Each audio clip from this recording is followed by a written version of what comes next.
Okay, and then share the screen.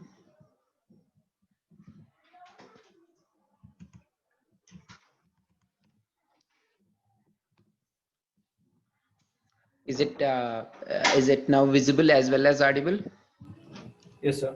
Okay, good. Sashwat, for the question you are asking, here is where you could see particularly when we are moving into local histogram based approaches. So you could see there that, yeah, see, for example, this will be almost a uniform region, except there could be noise here and there. So because of that, what would happen is if you are using a simple local histogram, what it could do is it could introduce you more noise there. The noise gets in other words, noise gets amplified. So as we discussed earlier, when we are doing histogram equalization, so those intensities which are there on the lower side will become much lower, right? Dark pixels will become more dark. Similarly, the bright pixels would become much brighter. So because of that, and when there are here and there few points there, that could cause a problem. So on the other hand, in addition to local, on the contrary, if you are using a global histogram, so it is rare, means in very few instances it could be useful. There could be a lot of, because the shading, for example, I was showing you this image from one of the web pages. So this is the input image. As you could see here, the illumination is not uniform across the whole image. So then you could see, if you are used, this is a quite common scenario that you could come across, particularly when we ourselves are capturing images with non-uniform illumination conditions. Okay, so for example, this is on this input image, assume that you are directly applying histogram equalization, you would end up with an image like this.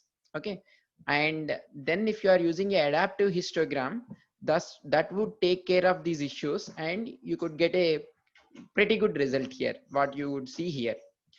But then if there is some noise here and there, then what could happen is this goods gets too much amplified. Uniform region, suppose when there is a uniform region or which you are applying a local histogram, then what would happen is noise gets amplified a lot. So that is where you would be clipping your histogram as well. Okay, so that's what we have seen: contrast limited adaptive histogram equalization, and then you distribute it across. Okay, so that would give you very good results when compared to the other in many scenarios. So this is what you would see there. Are there any, is that clear, Shashwat? Is that fine? Yes, sir. Okay. Anyone else have any questions here?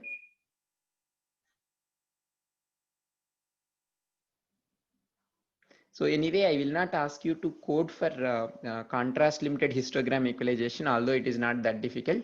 But I strongly recommend you to go through that code in one of the languages you prefer. You would find it out, for example, in OpenCV, and also in MATLAB, you have CLAHA, contrast limited adaptive histogram equalization code. As I said, this is not as such very difficult to do it, as we were discussing how to do that during this slide, where you just put a cutoff on the PDF. That value you would distribute, assume that you have 56 pixels, so that means 256 values, not pixels, 256 intensity values are there. That value you distribute across everything, so that is like lifting the whole PDF by that base. Then again, at some of the intensity values, it would be more than the threshold, no, because you are raising it, and then you repeat the whole process until that small value that is added is within the limits here. This would be continued. That's all. And then after that, you would continue with your histogram equalization. Okay.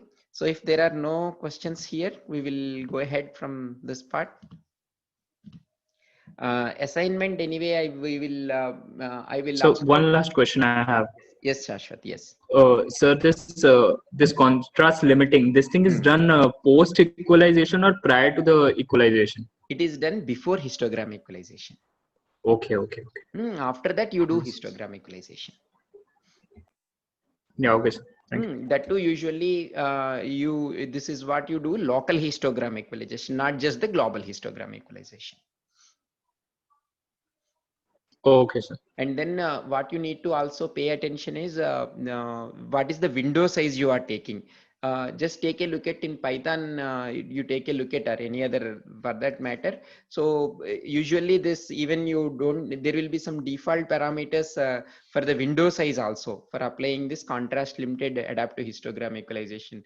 Let's say the window size is 8 by 8, 64 pixels are there. So typically some 40 or something like that, above which they would put a clipping, such kind of things will be there. So in case if you happen to play with the window sizes, you then have to also look at how you are putting the threshold there. That's something you need to take a look at. Otherwise, if you are looking in terms of percentages and doing something, then it's different. So although you are using a built-in function, pay attention to what are the default values it is taking. And if you are changing any of the parameters, just make sure whether the other parameter is changed in terms, if it is in terms of percentages, probably it would still reasonably work well. But nevertheless, pay attention to those parameters there. Okay. Sir, Yeah. sir, is there Yeah. any way to automate the setting the parameter values without inputting the values ourselves for every image we work on? See, means at least the window size, this is dependent on the type of image, this should vary. So for example, maybe if you have some image like this, okay, this is the region where you have roughly similar intensity distribution. Okay, this is another region which is having similar distribution, and the rest is more or less similar distribution. So actually, depending on the image, you would be figuring out what is the window size to be used. What you could empirically fix is, for example, the percentage above which it has to be clipped. If you are looking in terms of percentages rather than in histogram number of pixels that are having that particular intensity, rather than that, if you are looking at the PDF of it and you can put a cutoff in terms of percentage, that you could fix empirically. But this window size is something is quite dependent on the image that you are looking at. Okay, sir. So maybe if you have similar nature of images, once you are clear, then probably you could go ahead with it. Say, for example, X-ray images coming from the same scanner, under same illumination conditions and same setup, then you would be able to figure out, let's say, what should be the window size, okay, and other stuff and other parameters as well. But if that is not the case, if the conditions under which you are capturing the image, be it the illumination or be it even changing the object for which you are taking the images, then it would then you have to experiment with it. It's like something like a data driven Play around with the settings. values. Yeah, yeah. Okay, sir. Good. So any other point? Okay, then we will move on from this. The assignment anyway, I'll upload there, but I have a rough details of the assignment. I'll just show you that. I will make some more changes here anyway. So one would be the first one, gamma correction. This code we already discussed how to do the gamma correction in MATLAB. It's hardly one line code. Don't make it too big, right? Yeah, we were already discussing that. So this is something I would give you the X-ray images for 4 patients. What you need to do is you visually see which gamma correction is making sense better visually for you, and then you apply that gamma. And then you write the inferences also about that particular gamma. We already discussed it, right?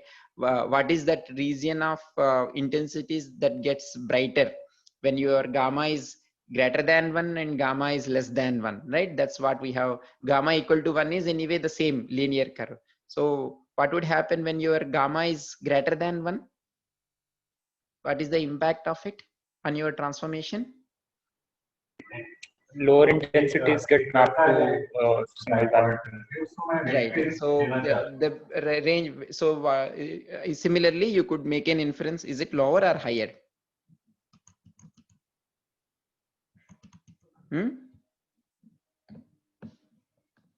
Let me just check that out. I thought it is the other way around.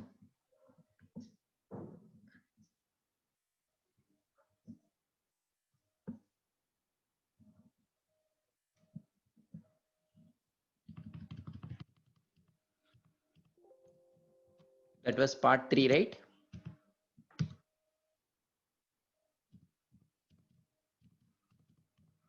or part 1. Yeah, that's part 1. Just 1 minute.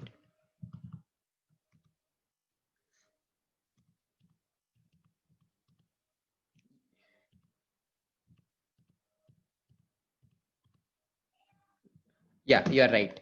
So from the gamma curve, you could see that no, that was wrong actually. What? So if your gamma is greater than 1, you could see here that on the higher side of intensities, L is your input intensities, right? Or R on the x-axis is your input intensities. S and y-axis is the input intensity, output intensity to which you are transforming them. See, you could see here, suppose if I am using something like R equal to 0.5, look at here. See, for a small range here, right? For a small range of higher intensities are getting mapped to a large range of output intensities here. On the contrary, look at, for example, R equal to 0.2. Look at here.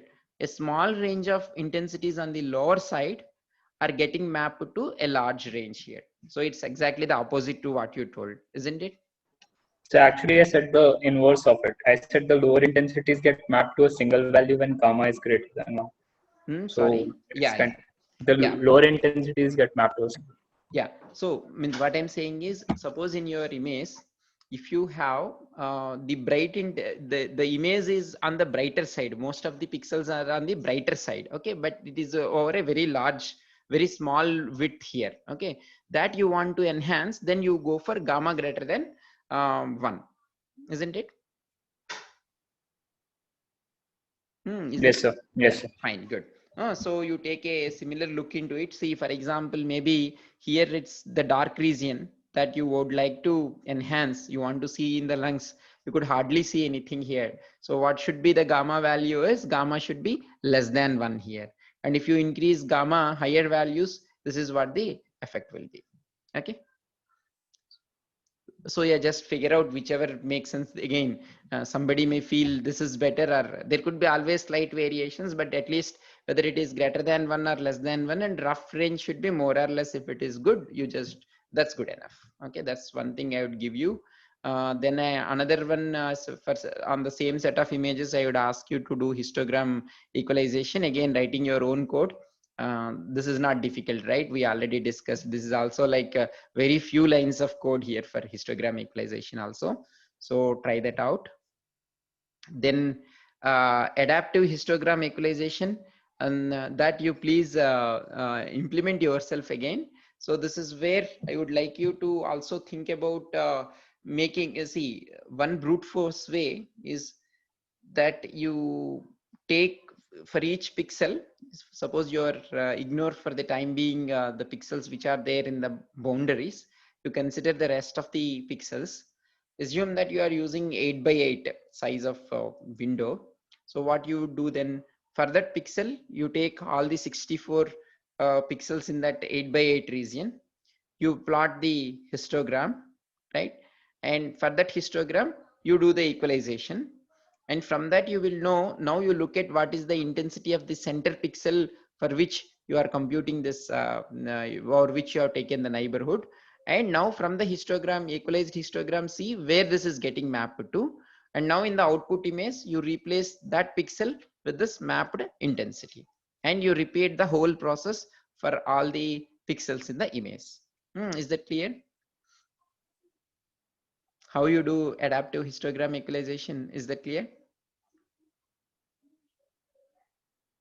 Sir, Is it clear? Yeah. sir, while doing this adaptive histogram utilization, Hmm. we moved the window with the side of 1 or with the side of the window size. Okay. You in this implementation you do it with just one. You just every pixel you take the center around that and do it out. Okay, sir. There is actually that kind of implementation is also there, where they do it. I was showing it anyway. I didn't go. So this is where this is something similar to what you are thinking of, the another possibility, where you compute it for each kind of tile and then you interpolate it. But let's rather, this is just a 2D image. Let's go with this, where you, for every pixel you take a window around it of, let's say, 8 by 8 size, and then you figure out the value to which this pixel intensity is getting mapped to when you're doing histogram equalization for all the pixels within that window and apply it here. What is one, so this is also referred to as histogram sliding approach. So what is the optimization you could do while constructing the histogram in this whole process?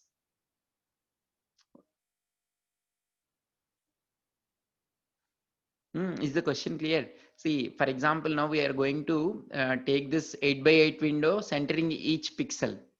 Is there any optimization that you could do ignoring those boundary pixels while constructing histogram for different pixels?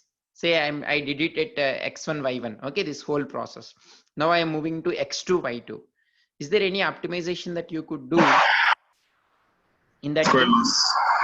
We already know half the pixels from the previous window. We already know how many? Like 32 pixels. Okay, so let me put it this way. Let's say I have a W by W window. Okay. So the mean square loss? No, I'm just asking about your construction of histogram. Instead of doing it from scratch to a neighborhood, say, let me put it more pointedly, more specifically. See, I computed my histogram at a pixel x1, y1. Okay, at a pixel location x1, y1. Now I moved it to x1 plus 1, y1. So I moved it in the row to the next pixel. So now how does the histogram change now? Can you say now what exactly new intensity is getting added here and what are getting subtracted from there? So the new pixels which are being added when we change the shift of 1, those will be added minus the ones which are being exited from the window. Right. So how many would be there? Which one can you tell exactly? I'm giving you that it is the original initial pixel at which I computed histogram is x1, y1. My new pixel is x1 plus 1, y1. Sir, we'll know 56 pixels intensities. Okay, now I'm not keeping track of actually that number. I'm not giving any number to W. So maybe you could tell directly now. In terms of W by 2, by 2 will be added and W by 2 will be subtracted. Is it W by 2? No, sir, W square minus W. W square, yeah, sorry. See, what is W square by... See, total W. Number of pixels is W square, right? Yes, sir. And now I moved it to x1 plus 1. So how many pixels are changing now? W pixels. W pixels are changing. So that which is there in the new column is all that you have to add here. And subtract you the need last column. That's all. So if you instead of now going through W square pixels, right? You just have to go through 2W pixels for constructing a histogram. Is that clear? Hello, anyone have any question? Otherwise, I will draw and show if it is not clear. I'll just see if I could draw here.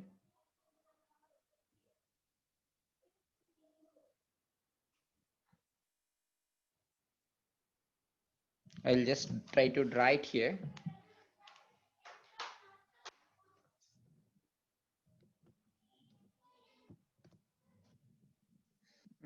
See, assume that this is my image.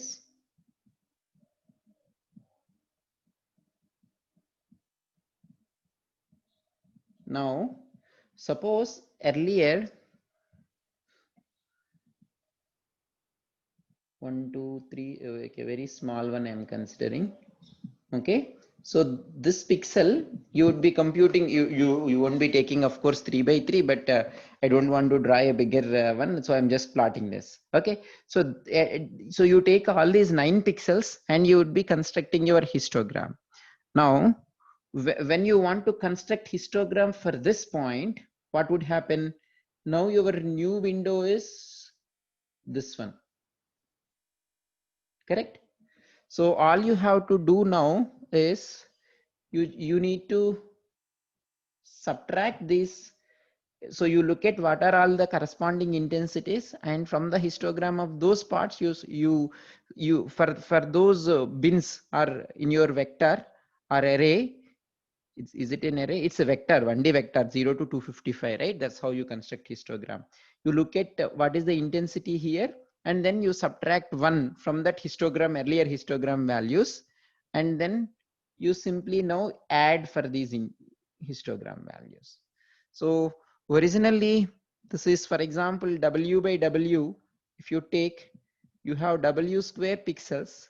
If you don't do this, you would be doing every time operations of the order of W square. Now, if you use this sliding window concept, all you need to do then is order of W. 2W anyway, you mention it only, you will worry about only the power of W there.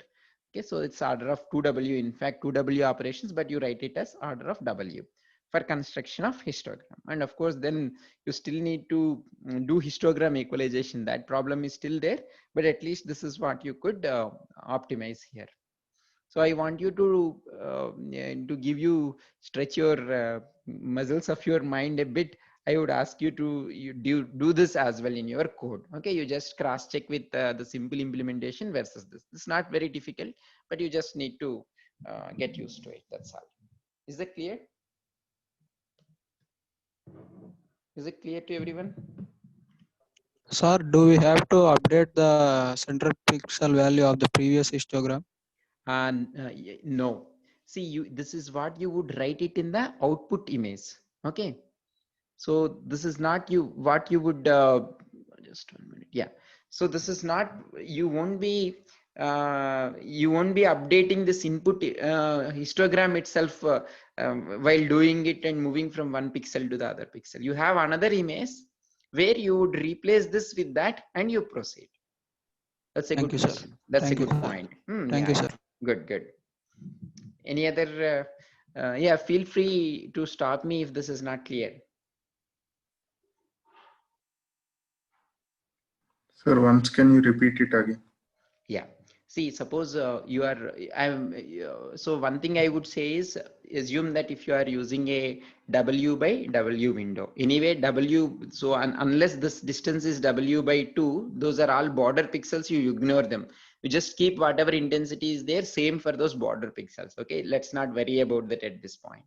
Now consider those pixels where you have no boundary issues. Okay, and then suppose if I compute the histogram, what is the difference between the histogram of this pixel versus this pixel when I am using a window of W by W size? Okay, that is all we are going to look at. Suppose here, when you are moving horizontally, all it brings a change is look at what is the difference between this window and this window. When you are coming to this window, this column is getting subtracted and this is subtracted and this column is getting added. Now earlier you constructed the histogram based on these intensities. So now these intensities are not there, in the ones in the yellows are not there right now. So you subtract, you look at what are those intensities, and from the histogram you subtract one count of them by 1 there. Okay, don't do it in the number of pixels, not already something on PDF you can't do it. This number of pixels while counting, you do this out. And after that, you now go to this column and add those pixels, for which now, for example, this is having an intensity of 10, this is having an intensity of 11, 12, assume that. Okay, this is assume that this is having 5, 6, 7. Okay, now assume that your indexing of your, for simplicity, let's consider the indexing is starting from 0. Okay, so that I don't have, otherwise you simply have to put +1 there because 0 is also there. So in the new one, while you are constructing, how you do it now, hi of, for example, I'm going through this pixel now. For example, that pixel location is, let's say, array, let's call it as index. Okay, you arrived at this index. I'm not writing the whole code, but that index I already arrived there. Okay, so I of index, okay, at that one will be 10. So all I need to do is, if I am having an array there where I'm storing all those histogram in a variable called h, h of I of index, should I do plus or minus now? Minus, minus. That's all you have to do. And of course, when it comes to the second one, there you will be doing index, you are modifying there. In that case, you will do there h of index, that is where it is stored there, that particular value you will do plus plus there. Is that clear? So will that automatically change the image, like, or do we need to again map it, remap it corresponding to each location in the image? No, can you? So like once we just increment or decrement the corresponding values in the histogram, then can we directly like does the image automatically change, or we'll have to map it again? No, your question. See, your question is not clear. I think someone else mic is also on. It looks like. Okay. See here. For example, you have the histogram values in terms of number of pixels for the red one. Okay. Now you copied that a vector to a new vector h here, right? So suppose earlier, suppose there might be some 10 here also, there might be 10 here also. Okay, assume that the rest is not anywhere 10. So this index number would have number 3 here. H of I of index is 10 here. Okay, so h of 10 is 3 earlier, is it not? Now you are subtracting 1 there because you are removing this here.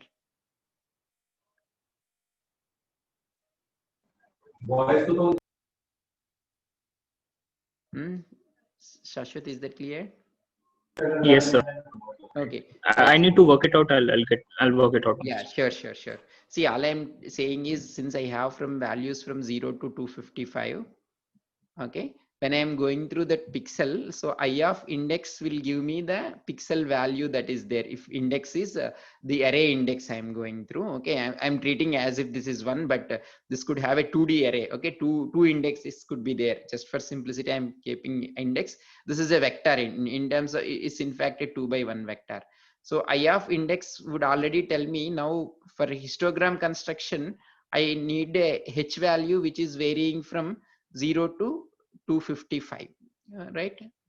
Now if if you are implementing in MATLAB, of course, then your index will start with 1, so 1 will correspond to 0, and index of 256 will correspond to 255. So I'm using C convention is comfortable here for me, so I'm just using C convention here. Otherwise, perhaps you have to do here, if it is 0, it would be 1. So then if we are using MATLAB, you have to just put +1 there. That's all. Actually, I'm clear with the histogram construction. I'm asking, like, once we have done the histogram equalization, how do we again map back from the histogram to the image? So like for each pixel, do we replace, we find the... Okay, understood. See, now what you do is, after you construct the histogram, you look at what is the intensity of this pixel.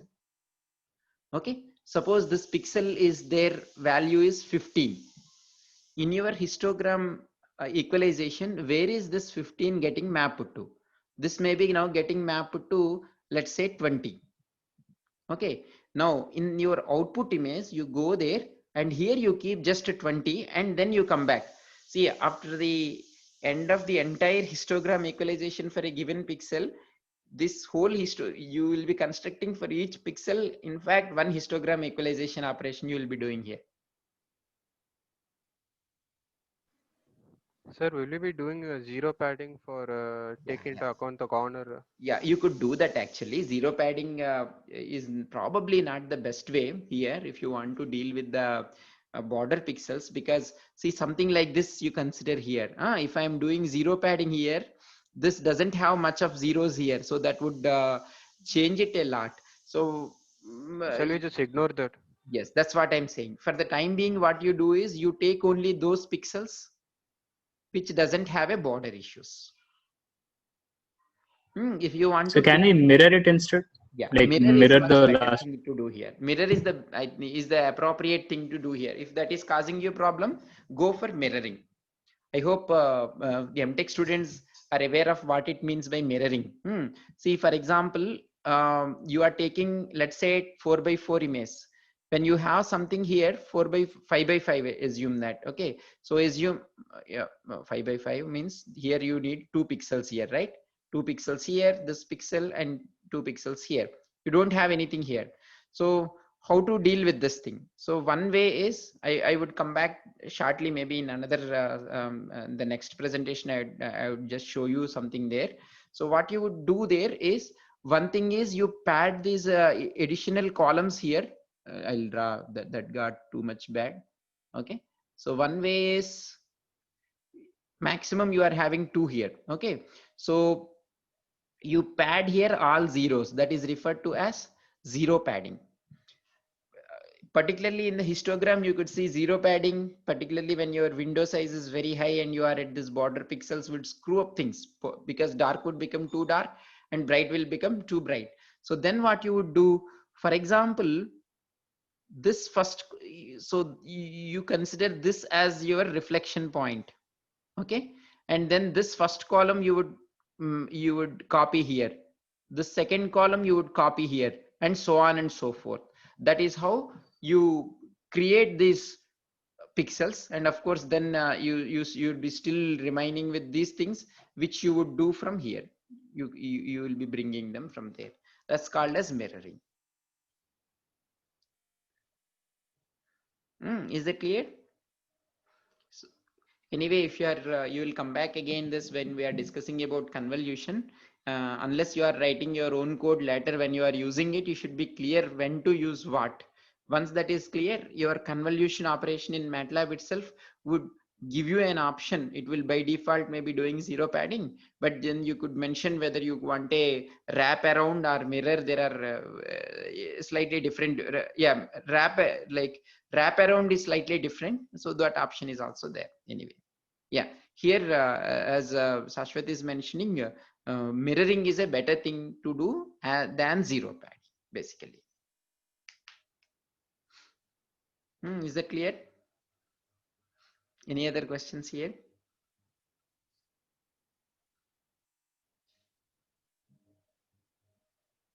Okay, so then I hope there are no questions. Let me see any. Oops. Let me go to normal mode.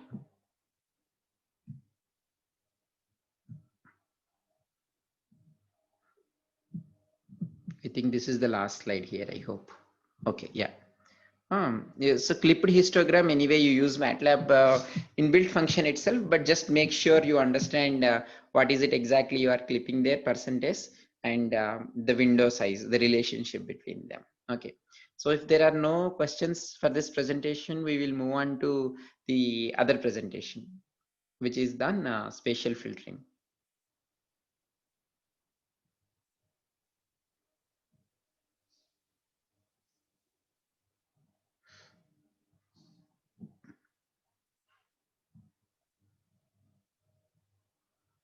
I'll then move on to the spatial filtering part.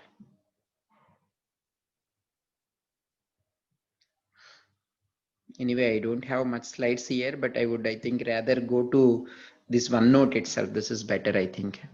Sir, do we have to just code or write report also for the assignment? Yeah, a report, yes, you have to write some inferences on that, and it need not be like a paper writing, but you need to, wherever it is required, I'll be mentioning. For example, write your inferences about it. Then you could say your observations, like you notice here that in so and so region the contrast is less, or the intensities are, for example, focused, or in this so and so band. To do that, you should have high value or low value of gamma, and hence you have taken this, something like that you need to write. So can we put the inferences in the code itself, like so that you run the script, it will give the output along with the inference? Yeah, that can be done, but I would like to have the report. You just keep your images here so that it would be so like, for example, I could ask my TS to go through both report and code, and report me if there are any abnormalities or if there are any issues. And for example, I could quickly go through just the report where you put your results there. so that I don't Okay, have to again run the code. For example, Python, both Python and MATLAB I need to set up and all. Otherwise, it becomes easier to get a summary for me to quickly see what you guys are doing, and if there is something to quickly suggest, report would help me. We'll follow it in very similar lines to what we did earlier in, for example, in computer vision. So in the similar lines, we'll follow here. So where the quiz is uploaded? Quiz or this assignment? Oh, sorry, assignment. I have not yet uploaded. I'm just telling you beforehand what are the questions that would be there in that. I will do it soon. Mostly by the end of this week, I will do this. Okay, yes. I'll drop an email also. Okay, yes. Okay, right, yeah.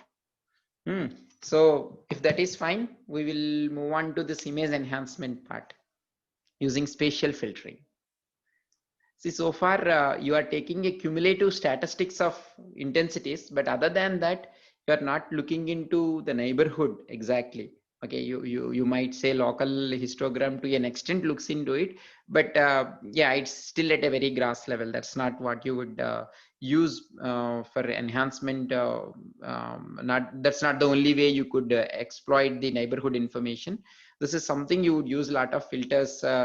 Anyway, one portion you have seen, for example, I think if I'm not wrong, edge detection, we have done this, and template matching for both these you have done it in computer vision to some extent. But anyway, this I'm treating it independent of what is covered in the computer vision. You might find some overlap, but I make this as self-contained.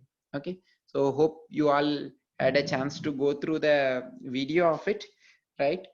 So we started with what enhancement for us to begin with. Let's consider the simplest case. You want to just smooth the image. That's what you assume, that here and there is some Gaussian noise. You just by smoothing out, you assume that you get an enhanced image to begin with. Okay, that's what we considered here. So how do you, by the way, there was y-1 I was writing, it should have been y+1. I corrected it here anyway, right? So assume that you are considering 3/3. Now here the value what you would replace now is a summation of all these pixel intensities. That's what if you write it in a brute force way. Okay, now you want to write it in a more much better way. This is what you could write then. I think if you have gone through it, I don't have to repeat this thing. Basically you are going for this given pixel, window size is -w/2 to +w/2. On both sides we are considering same. Of course there is if you want you could consider w1 w2, but I think this is good enough. Mostly you would consider a symmetric one in most of the cases, right? So then what would you write? You are summing up all the intensities. There are w² pixels you are considering, so you are simply, after summing it up, you are dividing it with 1/w². Now we are trying to put it as an operation applied on that rather than writing it in this way, because this is a very trivial example to start with we have considered, but later you would see you could very efficiently implement convolution and correlation operations, and that's how you want to implement. You don't want to take care of the sliding window and all yourself. Any convolution when you are doing it over the entire image, or even these operations when it is very, this again DFT part, while we are discussing earlier in courseworks, we have seen also there this could be more efficiently, for example, done there. So you go and again this generalizes many other things. For example, you would see you finding out the derivatives, finding out the Laplacian, all of these things we would be doing in the next class using this correlation operation. So now how is the correlation operation we are considering? I think maybe I would use some illustrations I happen to take from some of the other presentations available. I hope that will help. Okay, yeah. See, look at here. So this is your, again, let me see if I could draw here. Right. See, this is your kernel that you are using. Now this is your central pixel on which you want to compute. So this center of this and the center of this you would overlay at the same point, then multiply the corresponding pixels, sum them up. That's all you need to do. So in other words, Gij, assume that this is row I and column J. At that you want to compute. The resulting value is Gij. That would be equivalent to, you go from minus n by 2 pixels to plus n by 2 pixels, or in other words, minus n by 2 row to plus n by 2 of that row. H of these are KL values, and for this you go I plus K and J plus L. So you see both in this way rows and in this way the columns. That's all you do. Okay. And for those of you who have done signal processing, you have seen correlation. The twin brother of him is convolution, right? How is it different? Just that there is a flipping happening there. So that's exactly what we are having we had a look at here. Once we have written this. So if you are doing a flipping, then how could you write it? It would be simply minus I minus J. If you are flipping the mask, that would be minus I minus J. So, and then you could do it same. Again, convolution has a nice property of commutative property is also there. So you could either do the flipping on the image side. Okay, this is tricky, so just pay attention here the way we are flipping it. So either you flip the values in the image or in the kernel. We call it as a kernel mask. There are few other names also we would be using. Okay, so convolution mask, you say it, or the kernel. If I say the convolution kernel are very specifically something, then only it means you need to flip. Otherwise, unless explicitly mentioned anything related to convolution, you don't have to flip most of the times. You could simply do correlation with that. Okay, anyways, so then we notice that if it is, so this is where I'm telling you like how to convolve this, how to flip the mask, which is why probably you did it earlier in the 1D case. Now if it is a 2D mask, all you need to do is this where it, I can't write it here, 1 minute. Let's just check. Yeah, say suppose, I'm not sure if I write it here, this would get, I'll just try to see if it is copy. Move or copy. I want to make it one more copy. Then there it's move and copy, both are there. And let me keep it here and copy. Okay, so yeah, see, one way is this one, you flip along this axis, for example, then it would come here. Okay, then horizontal flip, so vertical axis you flip it, now along here you have to flip, so this would come here. So you start writing it here, this one would come, and so on and so forth you could go. But much easier one would be you do a horizontal flip, for example, first. Okay, you could, this order is also commutative, you could change them. So this 1 2 3 would come here, 7 8 9 will go, this row would go here, this would come here, so you get that. And anyway, this horizontal flip, this would remain same. Then on top of it you do a vertical flip, so 8 5 6 would remain, 8 5 2 would remain here, and then this 9 6 3 would be coming here, this 7 4 1 would be coming there. That's convenient one for you. Okay, so that's all we discussed here. Then I gave you a couple of exercises. One exercise being, we are slightly moving from smoothing operation to what is this, you could call it as, for example, if it is an image, what is the kind of operation we are trying to do in case of the first exercise. Sir, is that an average filter? Sorry? Is the corresponding mask an average filter? Yeah, okay. Did you try that?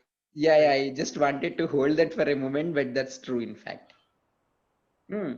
Before that, yeah, you already sensed that, you already worked it out? Yes, sir. Yeah, hope how many of you, most of you, I hope had worked it out. This is basically what is the kind of enhancement we are doing. What is it that you could call it the moment you see it, something like this, and then your eye, okay, the new value is this. What could you call it usually rather than smoothing? Sir, I differentiated an equal to 0, so I got I equal to sum of. That's correct. That's correct. Good, good. So in fact, I will just come to that. That's in fact correct. But before that, my question is, you want to find out a pixel value. You are assuming now that more or less all the pixels around it have the same value, right? So you assume the new value is such that it minimizes the sum of squares of differences in its neighboring pixels. So just like smoothing, what is it that you are doing here? Moving average filter. Is it moving? Well, means at No, the no. end, it is becoming moving average, but this is what you refer to as denoising, is it not? Means of course smoothing also can denoise, so that's exactly what it is happening here. But the assumption here is the intensities of all these pixels are more or less same. That's the assumption in its neighborhood. And then what you are trying to do is let the intensity of all these pixels be same, and that be I, for example. Now you are trying to minimize this sum of the squares of differences of this I with respect to all these pixels. That's exactly what you are trying to do here. Is everybody able to clearly see this, or is there any questions here? This is an important thing.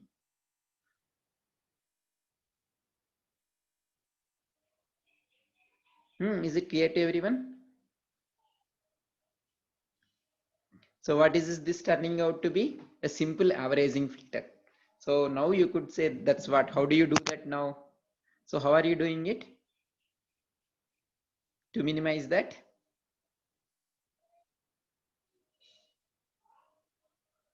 You guys have tried it, right? You already told the answer just now. Some of you, a couple of you have already told the answer.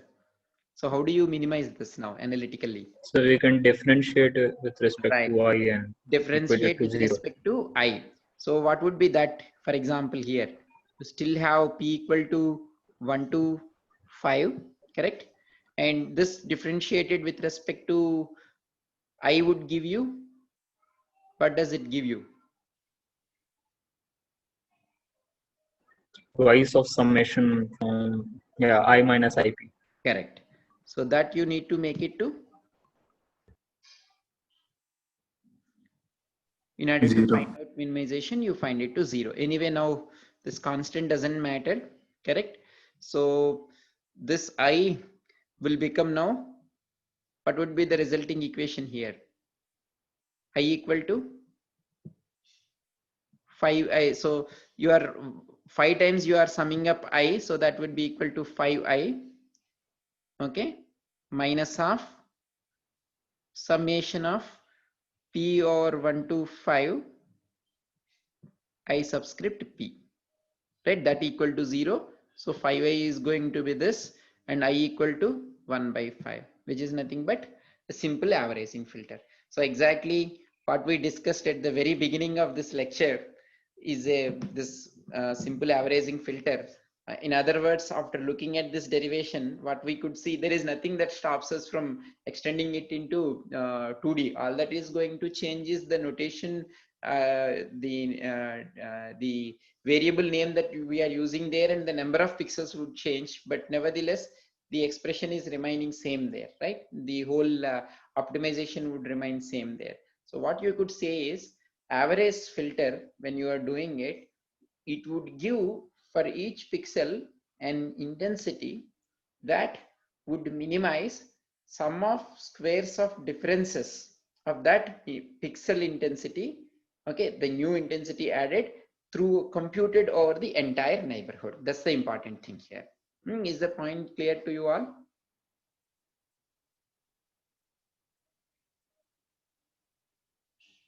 Any questions here? Okay, then I'm assuming everybody understood it very well. So that I could ask you later some other derivations as well in similar lines. Okay, good. Again, this is a straightforward problem. So you work it out. I want you to. So for example, you will have problem with as I was mentioning, when you are trying to, let's say, compute what would be the value convolution for this, right? So there are pixels here, so you will be keeping this 2 here, okay, this 2 you would be keeping here, and then multiplying the corresponding element. So 2 into 2 here, but then you don't know what's the value. So you have here, for example, this is required, This is required, right? So then, yeah, of course, the rest would come here. There is no problem. You just see whatever it is required. So yeah, for example, this, okay, this you don't have values. So use zero padding here. That means the corresponding elements are zero there. That's what you consider there. And then you do that out and give us, so that finally you would be representing in your final result. You would be representing values. For example, convolution at this point would come as the element here, okay, and so on and so forth. This, once you do it, just use the inbuilt command in MATLAB also, where you give these two matrices and ask it to perform, I think it's conv2, right? Conv2, and then you could mention what is the kind of padding you want to use also. Similarly, correlation, I think COR2, CORR2 will be there. Then if you want, you experiment with different kinds of padding also. Instead of zero, all zeros, you could, for example, do, as I was mentioning, this could be 2, 2. That's another way you do the padding, 2, 2, 1. Okay. And what will be the values here? So this is your line of reflection. And this would be 2, 1, 2, 3. That's good enough. Two lines are good enough when you have just 3 by 3, right? Similarly, you do it anyway. You can do it, and then you just check it with what it does with MATLAB. But for the time being here, zero padding is good enough. We are not worried about which are there in the boundaries at this point. Okay. Any questions or comments so far? So we have to normalize the filter also, right? Which one? Sir, in the exercise 2. Normalize the filter means the whole thing divided by something, yeah? Divided by sum of all the elements. Do we have to do that? No, it's not required, because anyway, it doesn't have any meaning as such, this filter. Suppose had it been some averaging filter and all, that weighting is required. This is just for example I have given. Okay, sir. Yeah. So by the way, this is particularly for the MTech students. I would like to hear, or anyone not from EE BTech final year students, because this anyway we discussed at this point. Why for an so what would happen if this weighting factor is not there? 1 by 9 is not there. What is the implication of that? If you stop, because this is something you would see later, while next class we would be dealing with derivatives also. Let's say there will be some weighting factor that is given here. What would be the impact of that weighting factor?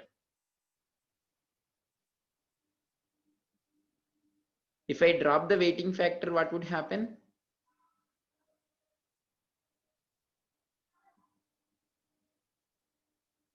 It's just a scaling factor there, nothing more. But what could be in terms of storing the image? Can that have any impact if I'm dropping that multiplication factor, which is same everywhere? Okay, even BTech students can answer if nobody is answering. What would be the case if I'm not dropping that? It can go more than 255, the values. That's it. Good. That's what it could happen. It can go beyond that value. And then can there be any quantizations happening here? Effect of quantization, can it come when I'm finally storing this image? Is it possible?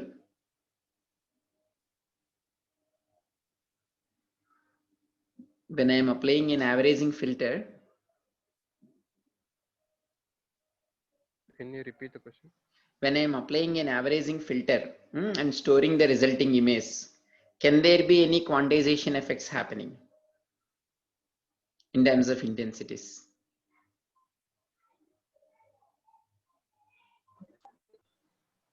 I think there would be some slight.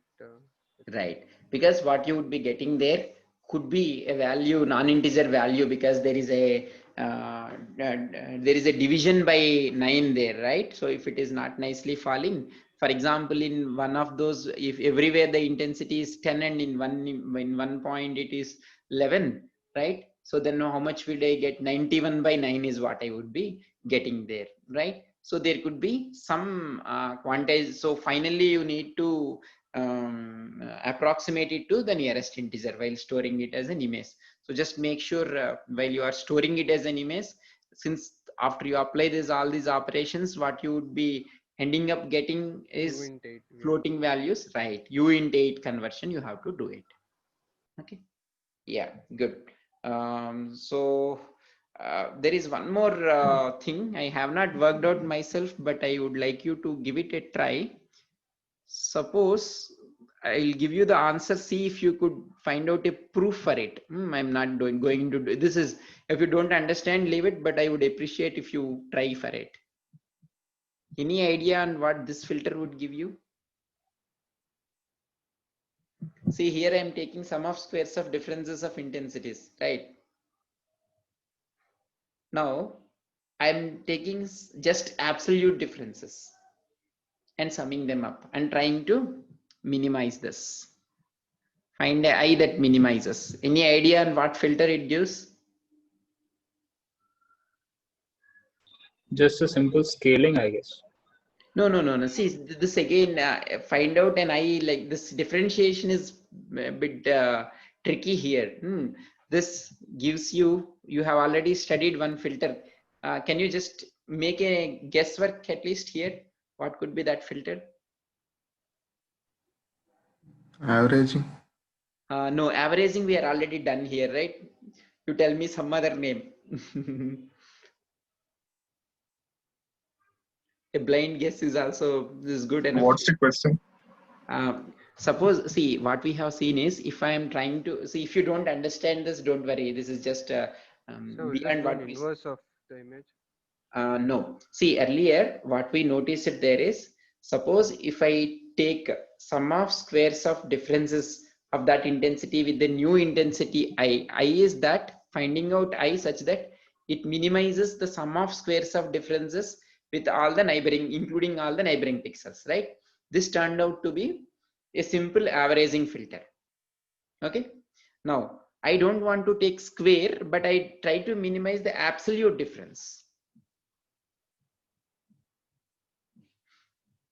What could be this filter? In computer vision, you have come across this filter. Basically, we discussed briefly about this filter. Okay, I'll give you the name. If anybody could derive or show me a derivation, that would be great. I have not tried myself. It's a median filter. That's what they are saying it. I didn't try it myself, the derivation. If one of you can do it, please send me that write-up. Just take a photo and send me that write-up, proving that this is equivalent to a median filter. If others, if you are not very interested, you can safely drop it. There is no problem. I'm not going to ask you this derivation in the exam. You can safely drop that out. Otherwise, I would encourage you to give it a try. Okay, yeah, that's all for these two video lectures.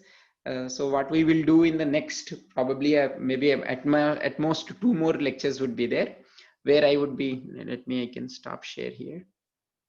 Okay, so there could be 2 more at max lectures would be there. I can stop the recording also.